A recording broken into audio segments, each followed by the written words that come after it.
ఇక్కడ first question చూసుకున్నట్లయితే the average age of 8 men is increased by 2 years when 2 of them whose ages are 21 years and 23 years are replaced by 2 men. The average age of 2 men is అని అన్నాడు అనమాట. So ఇక్కడ చూసుకున్నట్లయితే వాడు ఏమన్నాడంటే 8 men ఉన్నారు అని అన్నాడు. 8 menకి యావరేజ్ ఎక్స్ అనుకుంటాను. అయితే ఇందులో 6 men కామన్గా ఉంటారనమాట. ఇంకొకరు 21 years plus 23 years by 8 is equal to X అనమాట, యావరేజ్ కాబట్టి. సో 6 men ఈక్వేషన్ ఏమొస్తుంది, 8x మైనస్ 21 ప్లస్ 23 44 అనమాట. అంటే 6 men ప్లేస్లో ఈ వాల్యూ మనం యూజ్ చేసుకోవచ్చు.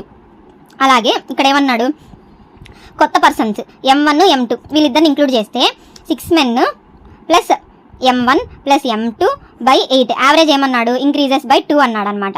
సో 6 men ప్లేస్లో మనం ఈ ఈక్వేషన్ వేసుకోవచ్చు కదా, 8x minus 44 plus M1 plus M2 is equal to 8x plus 8 to 16 అనమాట. సో ఇక్కడ మనకి M1 ప్లస్ M2 ఏమొస్తుంది, 8x ప్లస్ 16, ఈ మైనస్ 44 ఇటు సైడ్ వెళ్తే ప్లస్ 44 అవుతుంది. ఇక్కడ ప్లస్ ఉన్నది ఇక్కడ సైడ్ వెళ్తే మైనస్ అవుతుంది.